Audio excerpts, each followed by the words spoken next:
A'udhu billahi minash shaitanir rajim. Bismillahir rahmanir rahim. Assalamu alaikum wa rahmatullahi wa barakatuh. Mustafa Bey here.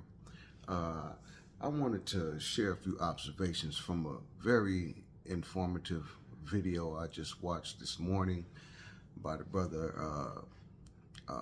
Rashad Abdur Rahman, wherein which the brother expounded on one of the most key and pertinent questions in regards to the indigenous community of Muslims in America, and that is, should we refer to ourselves as Black Muslims?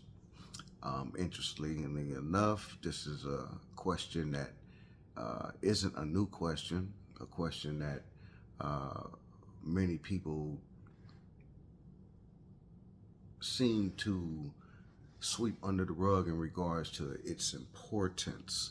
So that was one observation. Also, one thing I noted about the video. The other thing was he said that historically we have struggled with this particular label of being Black Muslim, and I think he associates it with his or the knowledge of the history of the Nation of Islam and how that term was primarily associated with them, although it seems that, that's not something that they imposed on themselves. That's something that they actually refuted. The third question is, which blends into the third observation, is that they did not label themselves Black, right? So we as a people did not label ourselves as Black, and from the Muslim perspective, Black Muslims, right? He also went on to mention that labeling oneself or naming oneself, I believe, is from the, not that I believe that, but I believe that he mentioned is from the,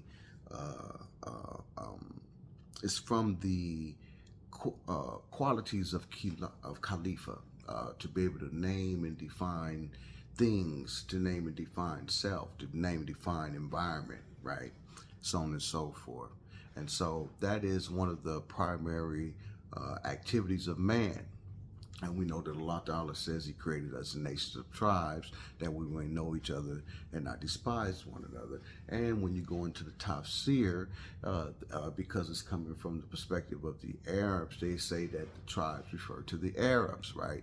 And we know that the ancient nations, Rome, Greece, Persia, Abyssinia is mentioned among them. It's interesting, right? So anyway, these are the things that I kind of took, as notes, I'm saying that, because these are the things that we've been working on. We being the Sunday Moorish Islamic Assembly, we've striven to answer that very question in regards to, should we call ourselves Black Muslims? From our POV, it also ties into one's Aqidah. What I wanted to add as a note on side of the book, as we say, is historically the term Black is more associated with the Black church and that history, and we as Muslims, we kind of like follow suit behind, because they, being the larger population amongst us, have kind of set the tone for identity in regards to how it reflects all of us. As Muslims, we haven't striven nearly as we should to distinguish ourselves identity-wise from the Black church, Black Christian experience. Not that we are not interwoven within that, because many of us come from those backgrounds. We have kith and kin who are still part of that tradition, right?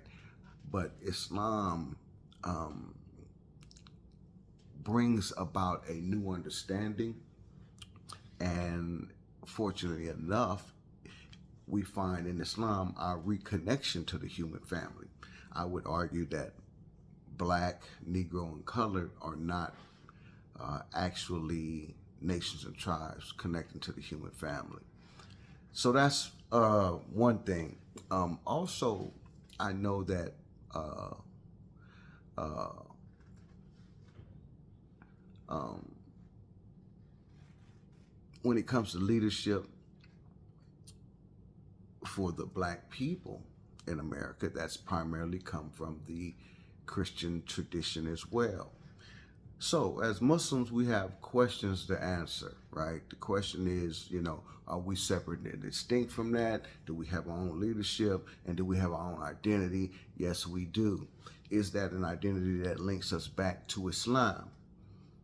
I would argue that under the misnomers of Negro, Black, and colored, and even African American, that no, there's no connection to Islam through those particular titles, names, or labels, in as much as our historical connection, which has been overlooked. And when I say historical connection, I mean written and documented as it relates to African Muslims.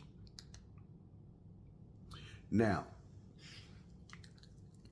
I wanted to suggest that, when people talk about Islam in America, they usually, go into the Moorish Science, the Nation of Islam, often overlooking the Moorish Science Temple, which, from our POV, much of what Elijah went on to preach, as well as Farad, was actually has its origins in the Moorish Science Temple. The first notion of Islamic nationhood, nationality comes from the Moorish Science Temple, right? And so the narrative has gone on to be that it was the Nation of Islam primarily that made Islam, popular in the households of the so-called African American people and so on and so forth. And I would agree. However, I would also say that much of the significance of Noble Ali has been overlooked in that the Moorish Science Temple came more from a historic and a legal perspective, right? Meaning they have a tradition of getting into the law books. And that's relevant for what we're trying to do when we start talking about reestablishing ourselves as a newly constituted people, but a people with a history.